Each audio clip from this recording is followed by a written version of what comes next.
today, it was just my own inspiration to talk about some things I really haven't talked about in the same way before. I watch life, you see life going on around you, don't you? On the news and in the newspapers and people on the street or in the grocery stores. And I talk to people for whom life is hard. I did once experience in the line at the grocery store, all those impulse things right by the cash register.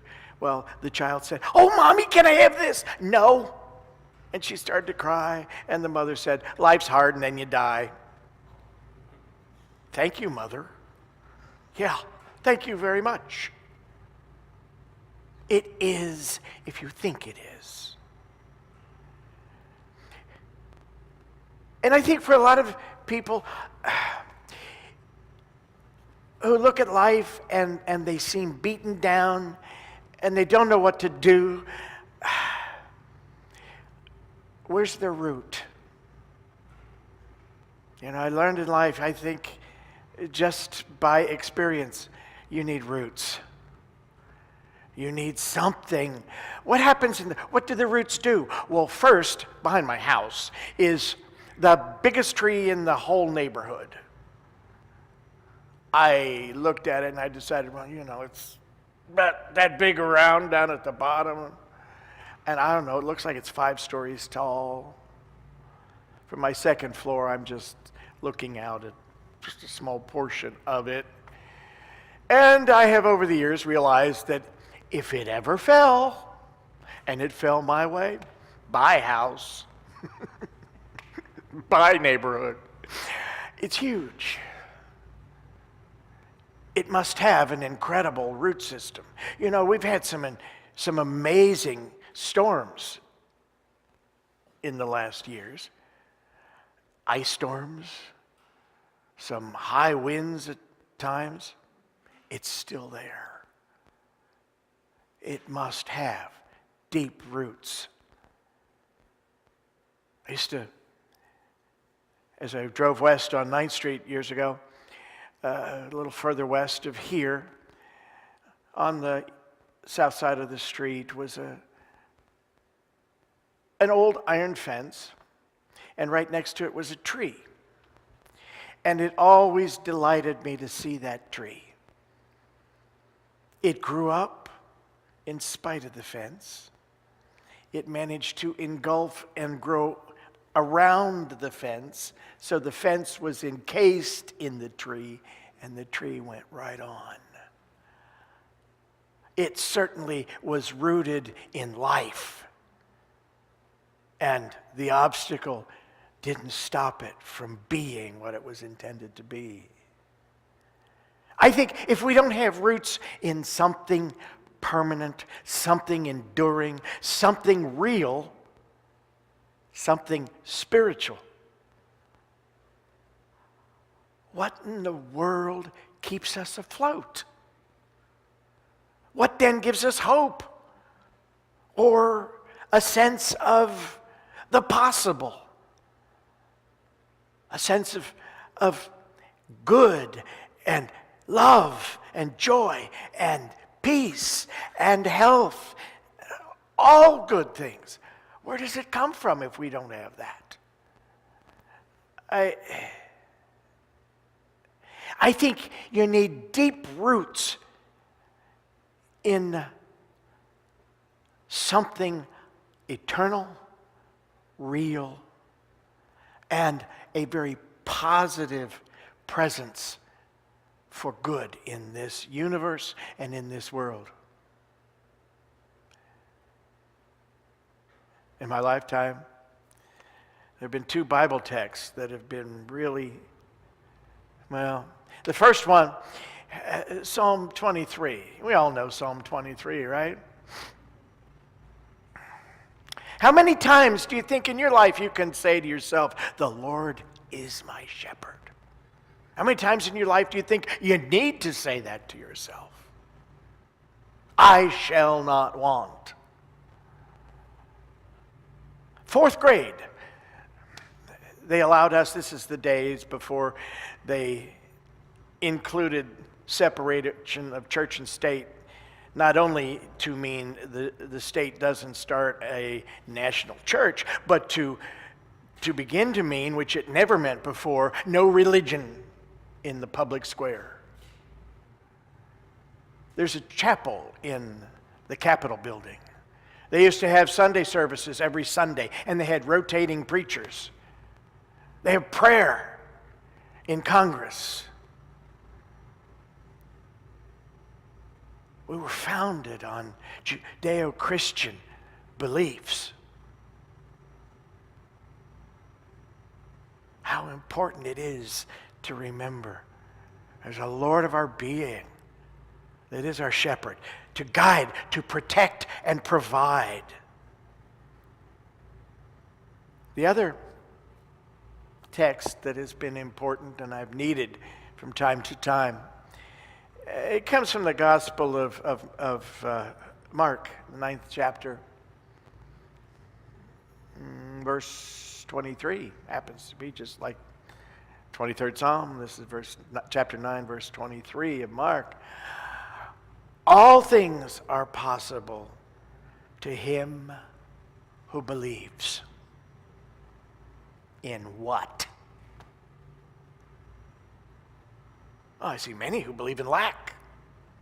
I see many who believe in evil and misfortune and all kinds of negativity. All things are possible to him who believes in the power and the presence of God, who believes in a benevolent creator, a creator who not only set this universe in motion, but maintains this universe and maintains us, is the root of life, love, peace, prosperity, health, all good. You need roots, folks. And I don't know how. I don't know when. I don't even know why.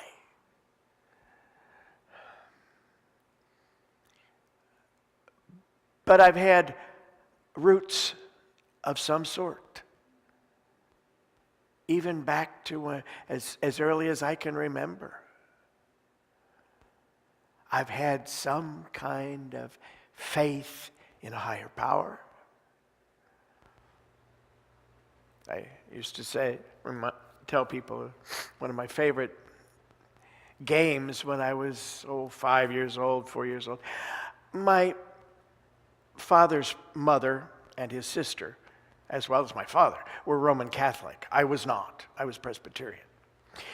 But every time my Catholic grandmother would babysit, I'd be taken to grandma's house to stay for a weekend or a night or two or whatever. She'd drag me off to the church, which was half a block away. You could see it from their front door. And drag me off to the benediction of the Blessed Sacrament. That's where it's a procession with the priests in all their vestments and the bells and smells for days. And I was amazed. I was in awe.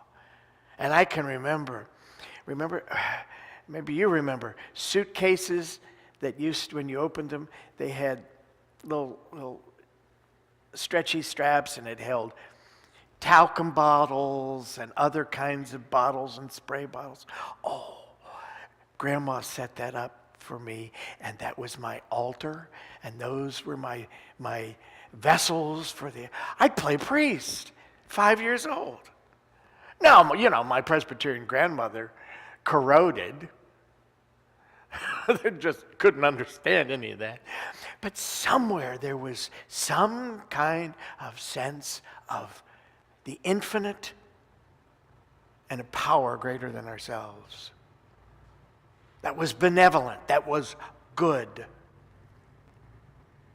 I think strong beliefs are necessary in our lives. And I think those strong beliefs need to be deep roots into something that is real and eternal and benevolent and good and omnipresent.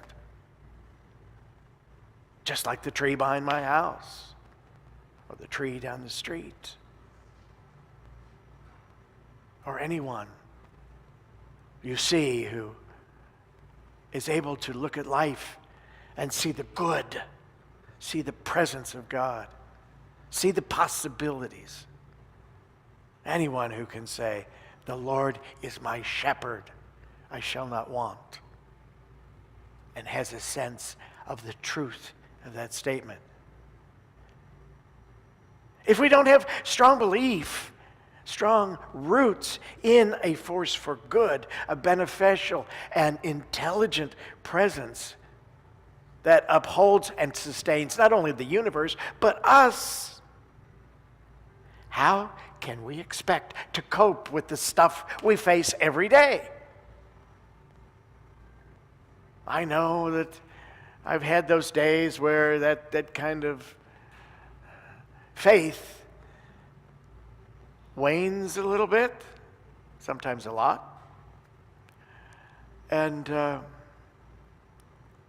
just having to stop for gas is an inconvenience, and I don't understand it. And I say, well, this is awful. Is it? You never know what that stop for gas may do. To see the way through life is to understand the principles that govern this universe. One of my favorite authors in fiction has been since the 70s. I came late to his work. When I was in college, everybody was reading it, and I didn't. Then in the 70s, I bought my first copy of The Hobbit, J.R.R. Tolkien, and mesmerized. And then I moved right on into the beautiful trilogy. Oh, and I already knew I liked it, so I bought the whole trilogy in one volume, illustrated by the author. I have read that book probably 4 times from start to I start with The Hobbit, and I read that, and then I go through the three volumes in that one volume of the trilogy, and I end up crying at the end because I connect so with the characters. They're my friends, and I love them. Tolkien, was a very spiritual man. And someday we could talk about the metaphysics of Lord of the Rings, because it is. But he said, deep roots are not reached by the frost. So these deep roots I'm talking about, this connection to something that is more powerful than some things that seem to come to us, that surround us. When you have those deep roots, what does the frost do? It kills plants, right? But it can't reach the roots. You have perennials.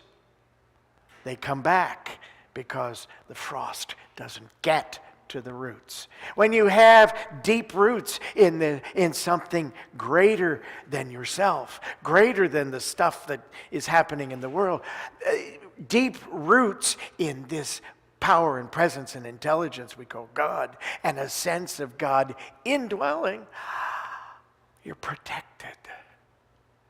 Doesn't mean it may not get chilly or hot.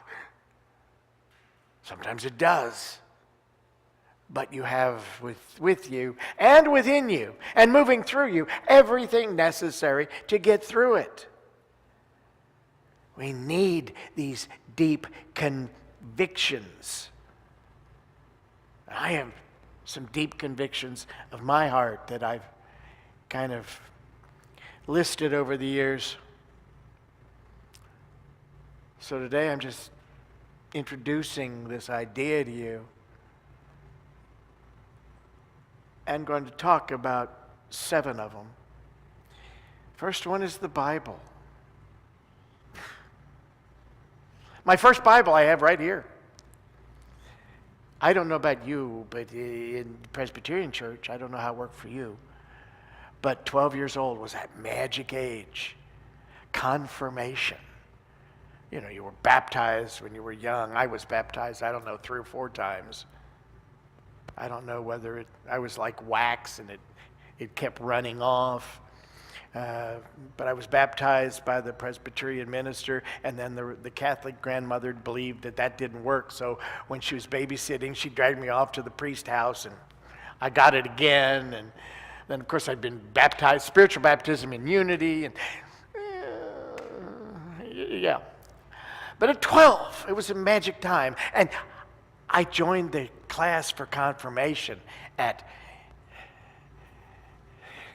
Wilson Memorial Presbyterian Church, where I later became the organist when I was in high school. At the time of confirmation, I received this. So this is 61 and a half years old. It says William Nettler on the cover.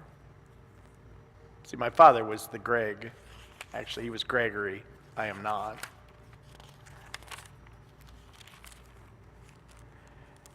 Grandpa Ma Bilyeu, 1958. What a long time ago that was. Actually, 1958, I was 14. You'll notice pages are fresh and clean, unspoiled, nary a mark.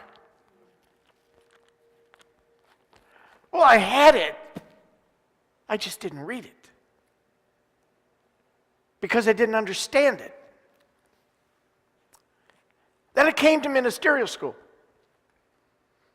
That's the only Bible I had. So before ministerial school, I bought this one. And you can see that it's, besides the loose leaf portions where it's falling apart, and pages that are very difficult to read. You may not be able to see this, but there are notes all over the page and in all the margins. And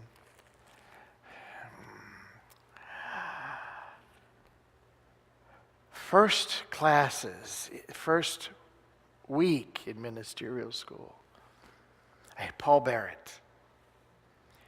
Paul Barrett for Bible interpretation. Now, Paul Barrett, he knew George Lambsa, and he wanted to study the Aramaic and do the Aramaic work like George Lambsa did. And George told him, no, your work is interpretation. Paul took 2.5 weeks to do the story of Ananias and Sapphira. 2.5 weeks. Paul was easily distracted, but he'd pace back and forth in front of the class, and he'd go off on a tangent on this and tell us about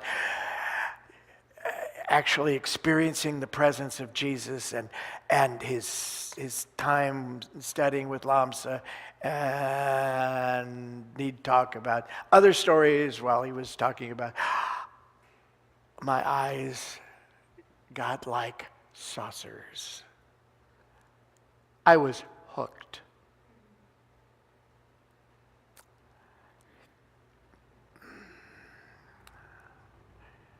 We only had Paul for 4 months. And then they replaced him in the ministerial program as an instructor. Paul at that time was the director of the ministerial school. But they replaced him. And I missed him. But he lit the fire. A number of years ago, I had Paul come here and do a workshop, Sunday talk, and then a Sunday afternoon workshop. And I told him what his class meant to me. And he cried. But it was important. It wasn't the words. It was the Spirit. I worked for the retreat department when I was in ministerial school, and while he was still there at the school, I was up in the top of the activity center, the auditorium, Sunday services, up in the control booth. It's the third floor, looking down on the stage, and Paul was down there teaching a class. Now, up there in the control room, they had a couple of rubber chickens. So I walked up to the glass window, and I just held up the rubber chicken and stretched it. You want to see Chicky a little longer? Paul had been a chicken farmer before ministerial school. And he looked up and he just burst out in laughter. Thank you, Paul. That something ignited that fire. I believe in the Bible. I believe that the Bible is the most important book that we have ever had, that we do have. And I do not believe in the Bible as the inerrant, literal Word of God. Do you know what I mean? That there's no flaw in it, that there's no mixture of man's consciousness. I do not believe that. We had a person years ago who attended church here who grew up in the Navigators, and the founder of the Navigators, his phrase was, the Bible says it, I believe it, that settles it. Absolute, literal. There's some passages, if you took it absolutely literally, could get you in a lot of trouble. There are portions of the Bible that are intended to be metaphysically interpreted, and there are portions that are not. The Bible comes through the consciousness of man as revealed through people who get into a spiritual consciousness. And yes, it happens for us, does it not? I can be reading what I think of as a difficult story and just go into some deep thinking about it and contemplation, and pretty soon it's starting to make sense and the images are starting to congeal. That's revelation. It comes from within. I believe that the Bible must be interpreted in the light of today, in our lives today, and in the lives of the ones who wrote it and the time in which they wrote it. I think you need to know the beliefs, the culture, the customs, the idioms of the people of the time. But you also need to see it because it's a work for eternity. Within the Bible, we find complete truth of what we are, what we have been, and what we are yet to become. The Bible is the story of a soul unfolding from Genesis in the beginning all the way through Revelation. We find the progressive journey of a soul. So, I hope that if you have one of these, like this, it's an antique now. But you open it occasionally and you find those parts that you can connect with, such as some of the Psalms. The 23rd is a good one to start with. That you look at some of the stories of Jesus. And some of them, you just got a couple of paragraphs or one paragraph. And you begin to look at them and see that this is a good book, but this is also a book about me.